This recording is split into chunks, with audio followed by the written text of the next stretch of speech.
예수님께서 부활하신 이후에 제자들도 믿을 수 없었던 사실, 심지어 예수님께서 마지막 승천하기 전에도 마태복음 28장을 보면 아직도 의심하는 자들이 있더라. 17절에 그렇게 되어 있습니다. 예수를 뵙고 경배하나 아직도 의심하는 사람들이 있더라. 그만큼 부활은 인류 역사상 없었던 일이고 있을 수 없는 일이고 앞으로도 있을 수 없는 전무후무한 사건이기 때문에 그렇습니다. 그동안 이제 우리가 마태복음에 있는 말씀들을 중심으로 해서 예수님의 공생애를 쭉 더듬어 왔고, 이제 부활주일 아침 마태복음 28장의 말씀을 우리가 보게 되었습니다. 하나님의 은혜 안에서 주님께서 우리에게 주신 말씀들, 주께서 남기신 말씀들, 세리마태가 세리장부를 정리하듯이 깨알 같은 글씨로 차근차근 섬세하게 질서 있게 잘 기록해 준 이 말씀을 통해서 주님께서 공생애를 시작할 때 세례요한의 세례를 받으시고 하늘에서 성령이 비둘기같이 임하고 하나님의 음성이 들려서 이는 내 사랑하는 아들이요 내 기뻐하는 자라 선포하시면서 공생애가 시작됩니다. 예수님께서 광야로 가서 40일 금식할 때 성령에 이끌리지만은 동시에 마귀가 따라붙어 시험을 하게 됩니다. 주님 마귀의 시험을 이기시고 이 땅에 오셔서 천국 복음을 선포하시고 회당에서 가르치시고 각색 병자를 고치시는 티칭, 프리칭, 힐링 3대 사역을 하시면서 공생애를 마무리하게 됩니다. 그런 주님께서는 이러한 과정 속에서 제자들을 파송하고 또 산상수훈과 팔복의 말씀을 주시고 제자들을 말씀하시고 우리가 어떻게 주님을 따라갈 것인가, 무거운 짐을 질 것인가 많은 말씀들을 가르쳐 주셨습니다. 또 7가지 비유를 통해서 천국을 가르쳐 주셨고 또 겸손하고 용서하는 제자의 삶을 살라고 부탁하신 것입니다.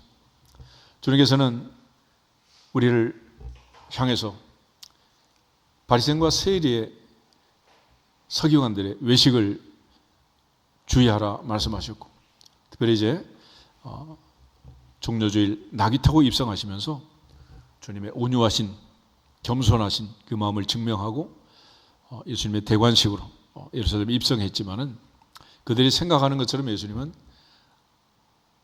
로마 제국을 뒤엎고 유대민족을 다시 다스리는 정치적 메시아 왕이 된 것이 아니고 우리를 죄와 사망에서 살리시는 영생의 주님으로, 영원한 주님으로, 죽으시고 부활하신 생명의 주님으로 오늘 부활의 아침 우리 앞에 살아나신 것입니다. 이제 주님은 믿을 수 없던 제자들에게 다시 나타나셨고 특별히 요한복음 20장의 기록을 보면 도마에게 결석했을 때 일주일에 다시 나타나셔서 도마가 했던 그 말 그대로 내 손가락을 이리 내밀어 내 손을 보고 내 손을 내밀어 내 옆구리를 넣어보라. 그리하여 믿음 없는 자가 되지 말고 믿는 자가 되라. 그때 나의 주님이시오 나의 하나님이십니다. My Lord, My God이라고 고백하자 주님은 너는 나를 본고로 믿느냐? 보지 못하고 믿는 자들은 복되도다 말씀하셨습니다. 주님이 부활하시고 2000년이 지났습니다. 우리는 주님의 부활을 본 적이 없지만 기록한 말씀들을 통해서 하나님의 은혜로 부활이 믿어지고 또 우리의 부활이 믿어지고 믿는 자가 된 것을 감사하면서 이전 옆 사람 앞뒤 사람 다시 한번 인사하겠습니다. 당신은 복 있는 사람입니다. 할렐루야. 보지 않고 어떻게 믿을 수 있느냐. 놀라운 은혜인 것입니다. 그러므로 기독교는 한마디로 은혜 종교라. 은혜 종교. 이거는 내가 힘쓰고 애쓰고 열심히 노력해서 고시 공부해서 시험 치듯이 합격하는 게 아니다. 이거는 하나님의 은혜로 믿어진 것이니라. 믿어진 것이니라. 은혜라. 은혜. 그래서 기독교는 항상 파이브 솔라를 강조했습니다. 하나님의 은혜를 강조합니다. 다시 한번 같이 따라하겠습니다. 오직 은혜, 오직 은혜, 오직 믿음, 오직 믿음, 오직 성경, 오직 성경, 오직 예수, 오직 예수, 오직 하나님께 영광, 오직 하나님께 영광. 구원받은 은혜로 구원받은 우리가 살아야 할 삶의 목표가 그것입니다. 너희가 그 은혜에 의하여 믿음으로 말미암아 구원을 얻었나니 너희에게서 난 것이 아니요 하나님의 선물이다. 행위에서 난 것이 아니니 이는 누구든지 자랑하지 못하게 하려 함이라 했습니다. 하나님의 은혜로 구원받아 하나님의 자녀가 되었으니 내가 이처럼 놀라운 하나님의 자녀가 되는 그 배후에 오직 은혜 솔라 그라티아, 오직 믿음 솔라 피데, 오직 성경 솔라 스크립투라, 오직 예수 솔루스 크리스투스, 오직 하나님께 영광 솔리 데오 글로리아. 주님께서 우리에게 베푸신 이 모든 은혜를 생각하는 사람들은 이제는 오직 은혜만을 믿고 오직 믿음으로 오직 성경 오직 예수를 바라보고 오직 하나님께 영광을 돌리며 살아야 할 줄로 믿습니다. 그런 측면에서 구원은 무조건적으로 불가항력적으로 우리에게 주신 하나님의 선물이라는 것입니다. 이것은 하나님의 선물이지 우리가 힘쓰고 애쓰고 노력해서 얻은 결과가 아니다. 그러므로 이 시간 이 자리에 있는 것도 하나님의 은혜이고 이거는 우리의 능력도 실력도 아니고 자랑거리가 아니라는, 오직 하나님께 감사하고 하나님께 영광 돌려야 할 하나님의 은혜니라. 하나님의 은혜니라. 그러므로 신앙생활 하면서 이 은혜와 공로를 구별하지 못하면 어리석은 자가 되는 거예요. 내가 하나님 앞에 기도하고 응답받는 것은 내 능력이나 실력이 아니고 하나님의 은혜니라. 하나님의 은혜니라. 내가 찬양하고 하나님이 기뻐하는 것은 내 실력이 아니고 내 달란트가 아니라 하나님의 은혜니라. 솔로몬이 하나님께 기도하고 응답받는 지혜를 얻는 것은 하나님의 은혜이지 솔로몬의 실력이 아니란 말이에요. 그런데 우리는 늘 착각하는 거예요. 베드로가 복음을 전하고 3,000명이 회개한 것은 베드로의 능력이 아니라 하나님의 은혜니라. 성령의 은혜니라. 아멘. 그런데 우리는 늘 착각을 하는 거예요. 그러므로 부활주일 아침 다시 한번 죽으시고 살아나신 부활의 주님이 믿고 믿어지는 그것이 은혜인 줄 알고 하나님께 영광을 돌릴 수 있기를 주 이름으로 축복합니다. 주님 살아계실 때 부자 청년을 만나서 대화하시고 그는 근심하며 주님을 떠나가게 됩니다. 그런데 주님 그 뒷모습을 바라보시면서 낙타가 바늘귀로 들어가는 것이 부자가 하나님 나라에 들어가는 것보다 쉽다, 그렇게 말했어요. 그때 제자들이 깜짝 놀라면서 누가 구원을 얻을 수 있습니까? 그렇다면 누가 구원을 얻을 수 있습니까? 부자가 안 되는, 돈으로 안 되는 세상에 그런 일이 있습니까?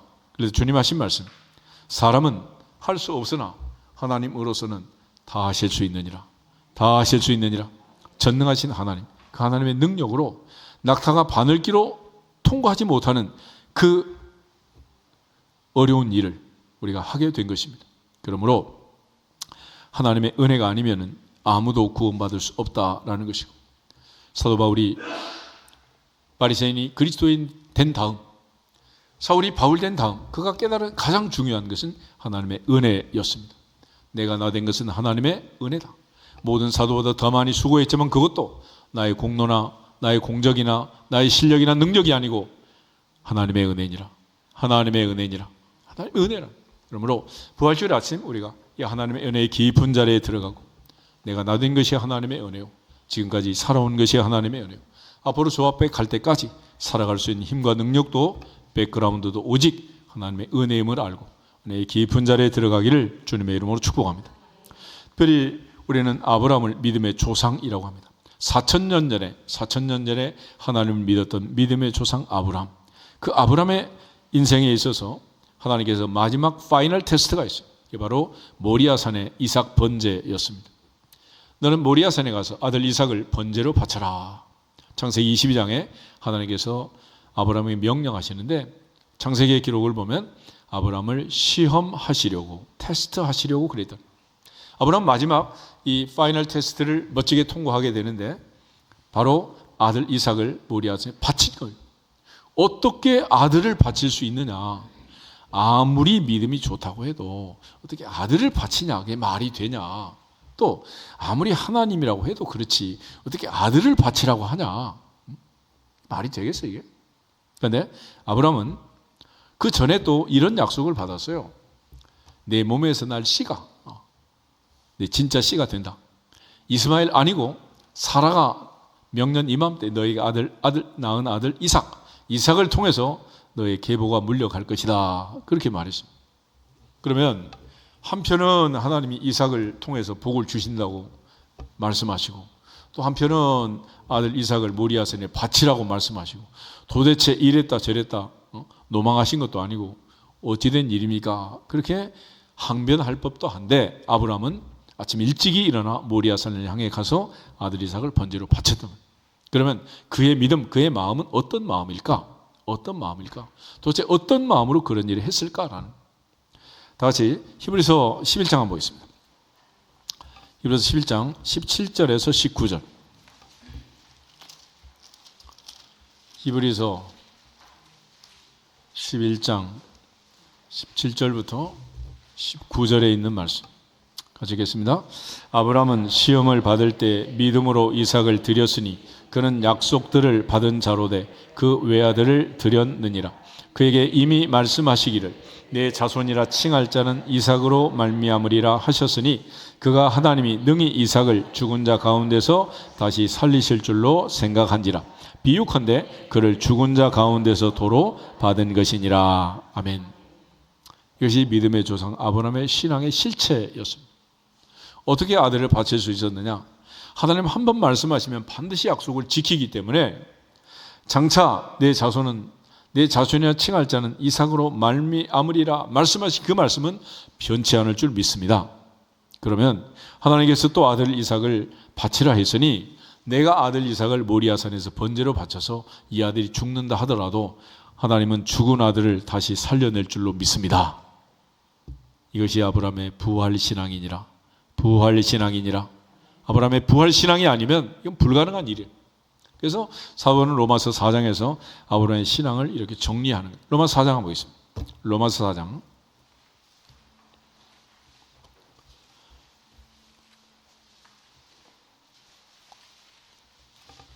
16절부터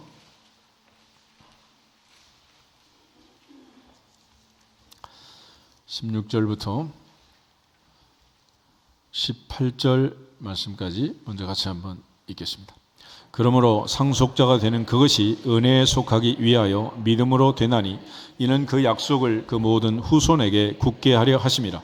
율법에 속한 자에게 뿐만 아니라 아브라함의 믿음에 속한 자에게도 그러하니 아브라함은 우리 모든 사람의 조상이라.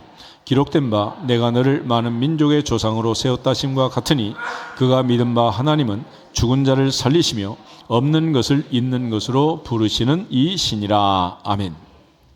아브라함의 하나님, 아브라함이 믿었던 하나님, 아브라함은 도대체 어떤 하나님을 믿었느냐? 하나님은 죽은 자를 살리시는 하나님, 없는 것을 있는 것으로 부르시는 하나님, 죽은 자를 살리시는 부활의 하나님, 없는 것을 있는 것으로 만드시는 창조주 하나님.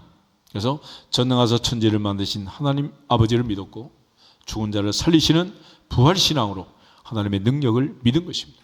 이것이 바로 아브라함이 가졌던 4000년 전에 믿었던 그 믿음이고 이제 우리는 믿음 안에서 아브라함의 자손이 되었습니다. 그러므로 아브라함의 믿음은 없는 것을 있는 것으로 만드신 천지창조의 하나님일 뿐만 아니라 죽은 자를 살리시는 창조주 하나님을 믿은 거예요. 우리 인생에 있어서 하나님의 창조를 믿고 하나님의 구원을 믿고 특별히 죽는다 하더라도 다시 살게 될 하나님의 부활, 이 부활을 믿는 부활신앙이 다시 한번 새롭게 우리 모두에게 충만하게 임하기를 주 이름으로 축복합니다. 그런 측면에서 18절부터 22절 계속해서 보겠습니다. 아브라함이 바랄 수 없는 중에 바라고 믿었으니 이는 내 후손이 이 같으리라 하신 말씀대로 많은 민족의 조상이 되게 하려 하심이라. 그가 100세나 되어 자기 몸이 죽은 것 같고 사라의 태가 죽은 것 같음을 알고도 믿음이 약하여지지 아니하고 믿음이 없어 하나님의 약속을 의심하지 않고 믿음으로 견고하여져서 하나님께 영광을 돌리며 약속하신 그것을 또한 능히 이루실 줄을 확신하였으니 그러므로 그것이 그에게 의로 여겨졌느니라. 아멘. 여기서 아브라함이 또 하나 믿었던 것은 18절 내 후손이 이 같으리라 하신 말씀대로 많은 민족의 조상이 되게 하려 하심이라. 아브라함은 말씀을 믿었습니다. 20절 믿음이 없어 하나님의 약속 말씀을 의심하지 않았고 믿음으로 견고해져서 하나님께 영광을 돌리고 약속하신 그 말씀 약속하신 그 말씀을 또한 이루실 줄 확신했다. 그러니까 아브라함이 믿고 아브라함이 분명히 바라보았던 부활신앙의 대상은 첫째, 믿음의 조상 아브라함이 가졌던 믿음의 대상은 전능하신 하나님이십니다. 그 전능한 하나님은 창조주 하나님이시고 죽은 자를 살리시는 하나님이고 100살의 아브라함에게 아들을 주신 하나님, 한 번 말씀하시면 반드시 지키시는 하나님. 할렐루야. 그런 측면에서 우리가 전능하사 천지를 만드신 하나님 아버지를 믿습니다 라고 얘기할 때 그 믿음 중에 오늘 우리가 아브라함으로부터 배워야 하는 믿음은 약속하신 말씀을 능히 이루시는 하나님, 그 말씀을 믿는 것입니다. 그러므로 전능하신 하나님을 믿고 그 약속의 말씀을 믿고 그 말씀을 믿는 자에게 이루어 주시는 하나님, 믿는 자 속에서 말씀을 성취하고 이루어 가시는 그 하나님의 능력을 믿는 부활절 아침이 되기를 주님의 이름으로 축복합니다. 그런 측면에서 누구든지 말씀의 능력을 믿으라. 말씀의 능력. 창세기 27장에 99세 아브라함에게 찾아오셔서 아브라함아 나는 전능한 하나님이다. 너는 내 앞에 생하여 완전하라. 전능한 하나님. 그 하나님은 아브라함에게 약속을 주시고 1년 뒤에 아들 이삭을 주심으로써 말씀을 이루어 주셨습니다. 사도 바울은 바로 로마서 4장에서 아브라함은 전능하신 하나님, 창조주 하나님, 죽은 자를 살리시고 없는 것을 있는 것으로 부르시는 하나님을 믿었다라고 말하고, 또 하나 하나님이 한 번 약속하시면 그 말씀을 반드시 이루신다는 사실, 말씀의 능력을 믿었다. 말씀의 능력을 믿었다. 아멘. 다시 한번 인사하겠습니다. 전능하신 하나님을 믿읍시다. 말씀의 능력을 믿읍시다. 할렐루야. 그렇게 하면 아브라함의 자손이 되는 거예요. 그렇지만 이게 안 믿어지면 어려운 거죠. 그래서 전능하신 하나님을 믿고 그 약속의 말씀을 믿는 것은 내 능력이나 실력이나 암기해서 공부해서 고시 공부하듯이 패스하는 게 아니고 너희가 그 은혜에 의하여 믿음으로 말미암아 구원을 얻느니라. 할렐루야. 그런 측면에서 우리의 믿음은 하나님의 은혜로 믿어지는 거예요. 믿어지는. 하나님 아버지께서 아브라함에게 말씀하신 그것을 아브라함이 믿어진 것처럼 우리 모두가 부활절 아침 세상이 믿을 수 없고 모두가 의심하는 예수님의 제자들마저도 믿지 않았던 그 부활의 신앙을 도마도 의심했던 그 부활을 우리 모두가 다 보지도 않고 믿어지는 놀라운 은혜를 받았으니 진정으로 하나님 앞에 복 있는 사람인 것을 확신할 수 있기를 주 이름으로 축복합니다. 그런 측면에서 이제 우리가 부활절 아침에 기억할 것은 고린도 15장을 한번 보시면 고린도 15장은 부활장이라고 합니다. 부활장. 우리가 흔히 말하길 고린도 13장은 무슨 장? 사랑장. 히브리서 11장은 믿음장 그러잖아. 근데 고린도 15장은 부활장 그래요. 근데 그 중에 12절을 보시면은 이렇게 되어 있습니다. 그리스도께서 죽은 자 가운데서 다시 살아나셨다 전파되었거늘 너희 중에서 어떤 사람은 어찌하여 죽은 자 가운데서 부활이 없다 하느냐. 부활이 없다고 하느냐. 왜 부활이 없다고 하느냐. 사도 바울은 부활은 있다. 그래서 부활은 있다. 그래서 만약에 부활이 없다면 그럼 어떻게 되는 거냐. 부활이 없다면 우리가 전하는 것도 헛것이고 이렇게 주일날 아침에 나와 예배 드리는 것도 헛것이고 새벽기도 한 것도 헛것이고 다 헛거라는. 특별히 부활이 없다면 모두 다 망할 수밖에 없는 것이고 주님이 죽었다가 사신 일이 없으면 우리도 죽고 끝나는 거지 우리가 어떻게 부활할 수 있겠냐는 그런 측면에서 17절, 18절, 19절 한번 보겠습니다. 그리스도께서 다시 살아나신 일이 없으면 너희의 믿음도 헛되고 너희가 여전히 죄 가운데 있을 것이요 또한 그리스도 안에서 잠자는 자도 망하였으리니 만일 그리스도 안에서 우리가 바라는 것이 다만 이 세상의 삶뿐이면 모든 사람 가운데 우리가 더욱 불쌍한 자이리라. 아멘. 만약 주님의 부활이 없으면 우리는 어떤 사람이라고? 그냥 불쌍한 게 아니라 불쌍하기로 치면 금메달이야 금메달. 그렇지만 주님이 부활하셨기 때문에 주님이 살아나셨기 때문에 우리는 세상에서 가장 행복한 사람이다. 할렐루야. 더 이상 불쌍한 사람들을 전부 절로 보내고 하나님 앞에서는 행복한 사람. 할렐루야. 행복한 사람. 사도 바울은 그런 측면에서 자기가 가장 행복한 사람이라는 것을 강조하고 있습니다. 바로 그 부활의 주님을 자기가 만났다는 거예요. 8절에 보면 맨 나중에 만삭되지 못하여 난 자 같은 데게도 보이셨느니라. 부활의 주님을 나는 만났고 부활은 실존하는 사실이고 그렇기 때문에 우리는 가장 불쌍한 자가 아니라 가장 행복한 사람이다 그랬습니다. 그리고 나서 사도 바울이 이제 사역을 하면서 그는 항상 십자가만 전해요. 십자가. 바울은 더 이상 자랑할 게 없었어요. 고린도전서 통해서 다시 한번 확인해 보도록 하겠습니다. 1장 18절. 고린도전서 1장 18절 먼저 한 절만 가지겠습니다. 십자가의 도가 멸망하는 자들에게는 미련한 것이요 구원을 받는 우리에게는 하나님의 능력이라. 아멘. 그다음에 23절 24절. 우리는 십자가에 못 박힌 그리스도를 전하니 유대인에게는 거리끼는 것이요 이방인에게는 미련한 것이로되 오직 부르심을 받은 자들에게는 유대인이나 헬라인이나 그리스도는 하나님의 능력이요 하나님의 지혜니라. 아멘. 그다음에 2장 2절 보겠습니다. 2장 2절.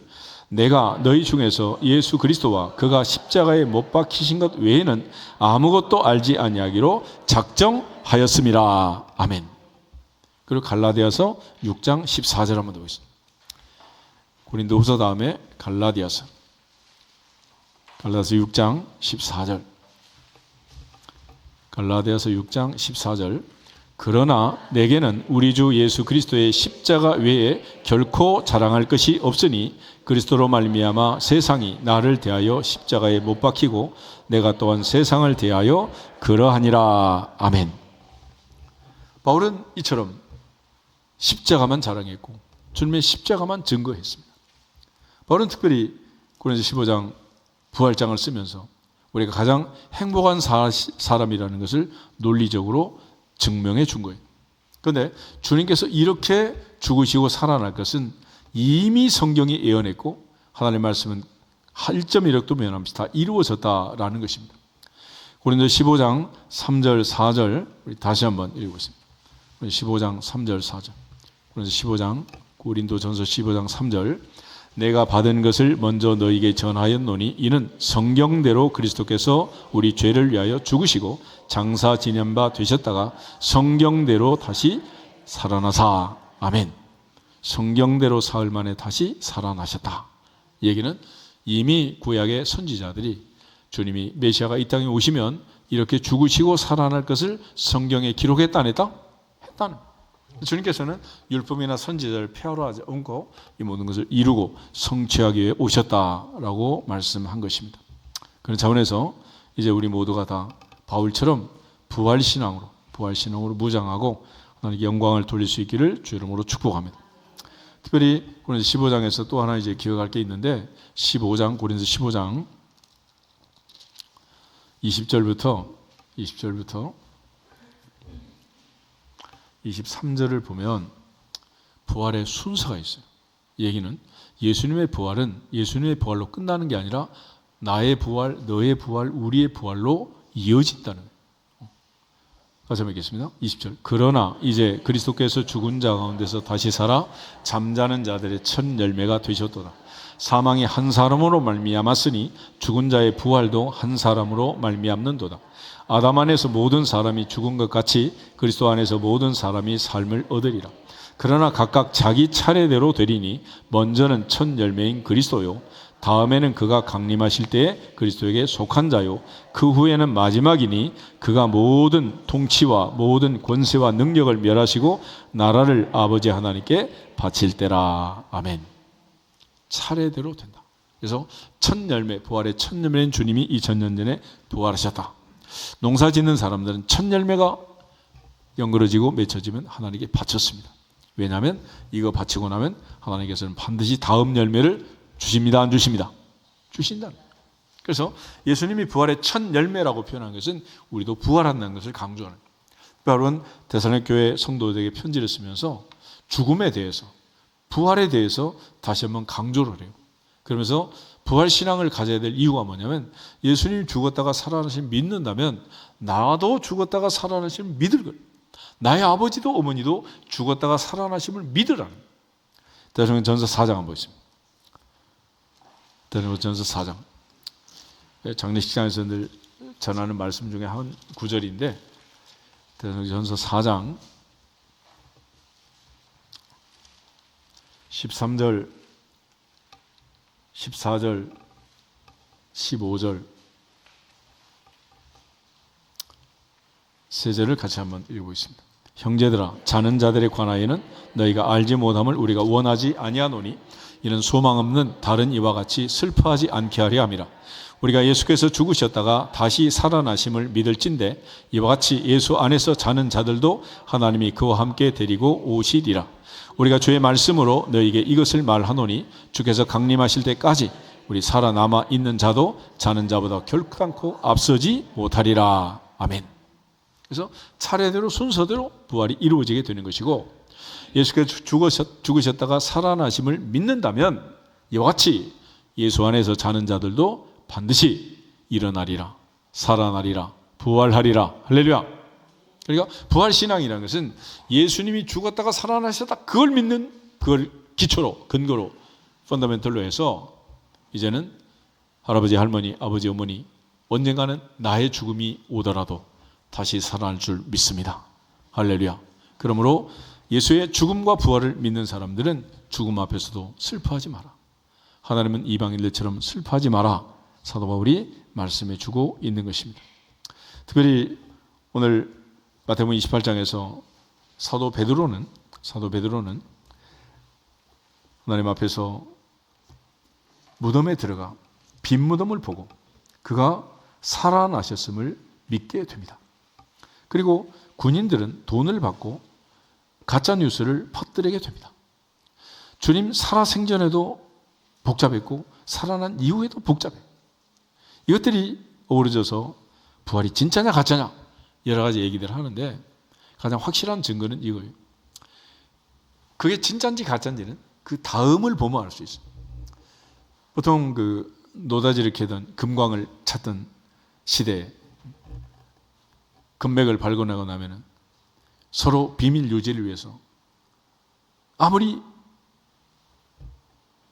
드러내지 않으려고 해도 사람들이 보면은 그들의 얼굴에 그들이 금맥을 발견하는 것이 보인다 안 보인다? 보이는 거예요. 그러니까 주님이 부활하기 전에는 문을 걸어 잠그고 꽁꽁 두려워하던 제자들의 모습이 기록이 되어 있습니다. 얼마나 두려워, 얼마나 무서워요. 그런데 그 다음부터는 죽는데도 오게도 진짜로 가겠습니다 라고 말하고, 주님 부활하신 이후에 부활의 주님을 만난 제자들의 삶의 태도가 완전히 달라진 거예요. 그 얘기는 뭘 반증하는 거냐? 주님이 진짜로 살았다는 것을 증거하는 증거. 그러니까 내가 어떤 사실이 진짜로 내가 그걸 경험하고 체험을 했다면 비포 애프터가 달라진단 말이에요. 그래서 확실하게 상황적으로 주님이 부활했음을 증명하는 것은 제자들의 삶의 모습이 달라진 거예요. 오늘부터 시작해서 우리의 삶이 달라지기를 주 이름으로 축복합니다. 부활의 주님을 진짜로 만나면 오늘부터는 달라지는 거예요. 그런데 부활의 주님을 만나지 못하면 아무리 부활을 찬양하고 부활을 노래하고 선포한다고 해도 내 것이 되는 게 아니에요. 하나님 보좌 앞에서 우리 모두가 다 진정한 주님의 부활을 믿고 부활 신앙으로 살아내기를 주 이름으로 축복합니다. 무엇보다도 우리가 주일 성수를 하고 있는데, 오늘 마태복음 28장 안식 후 첫날 새벽 미명 주님이 부활하셨습니다. 그리고 새벽에도 얘기했지만 신약시대는 안식 후 첫날 부활하신 그날을 기점으로 2000년 동안 안식일이 아닌 주일 예배를 드리고 있는 거예요. 그러므로 부활을 믿는다면 주일 성수를 하는 것입니다. 그러니까 주일 성수를 하지 않고 주일을 지키지 않는 사람은 뭘 믿지 않는 것 같아? 부활을 안 믿는 거야, 이게. 참 희한해. 그러니까 그 사람 믿으면 참 좋은데 주일날 교회를 안 나온다고? 말도 안 돼. 그건 있을 수 없는 일이야, 그건.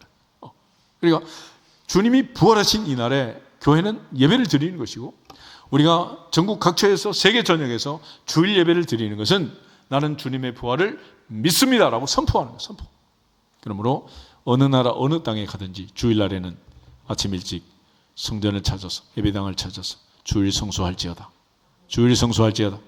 여행을 가든 비즈니스 출장을 가든 한국에 있든 미국에 있든 영국에 있든 독일에 있든 아프리카를 가든 주일날은 주일을 지켜야 한다. 아멘. 이것이 바로 부활 신앙을 가진 우리 모두가 할 일이. 그래서 모세는 출애굽기 20장 신명기에서 천지 창조의 기념일로 안식일을 선포합니다. 신명기 5장에서는 출애굽의 기념일로 안식일을 선포하는 거예요. 그런데 문제는 이제 우리가 주일을 지키잖아요. 이걸 겸해가지고 주님의 부활 기념일을 선포하는 거예요. 그러니까 주일은 이 세 가지 의미가 다 들어있습니다. 첫째, 전능하사 천지를 만드신 하나님 아버지를 믿는다면 주일 성수할지어다. 억만 죄악에서 430년 종살이에 회용된 것처럼 죄와 사망에서 내가 구원받았음을 믿는다면 주일을 지킬지어다. 그리고 특별히 예수님이 죽으셨다가 다시 살아나심을 믿는다면 주일을 지킬지어다. 그러니까 주일을 지키는 것이 너무도 중요한 거예요. 오늘부터 주 앞에 가는 날까지 무슨 일이 있더라도 반드시 주일을 성수할 수 있기를 축복합니다. 설사 내가 병원에 누워있으면 부활의 주님이 찾아오실 거요. 내 몸이 움직일 때는 내 발로 주 앞에 나와서 예배할지어다. 그래서 주일은 중요한 세 가지 의미를 갖습니다. 같이 한번 따라해주세요. 천지창조 기념일, 출애굽 기념일, 부활 기념일. 아멘. 옆 사람 다짐하고 인사하겠습니다. 주 앞에 가는 날까지 주일 성수합시다. 아멘. 부활신앙이라는 게 뭐겠어요? 바로 그렇게 하는 거예요. 그렇지? 대단하게 무슨 부활절로 달걀 한 바구니 까먹는다고 그게 부활신앙이 되겠어요. 주일을 지켜야 돼요. 주일. 이날은 주님의 날이요. 이날은 부활하신 주님이 나를 살리신 날이요. 영원토록 우리가 새 생명을 선포하고 대를 이어서 주일 성수하는 것. 이것이야말로 신수성가를 이루는 가장 중요한 근간이 되는 것입니다. 그러므로 내가 성일에 하나님을 섬기고 주님을 섬기는 이 부활절 아침, 다시 한번 오늘만 부활절이 아니고 1년에 한 번만 교회에 나오는 게 아니고 1년 52주 모든 주일이 부활 기념일이다 라는 사실을 기억하면서 주일 성수하는 우리 모두가 되기를 다시 한번 주님의 축복합니다. 다 같이 주 예수 그리스도의 이름으로 승리할지어다 한 번 더 선포하고 기도하겠습니다. 주 예수 그리스도의 이름으로 승리할지어다, 승리할지어다, 승리할지어다.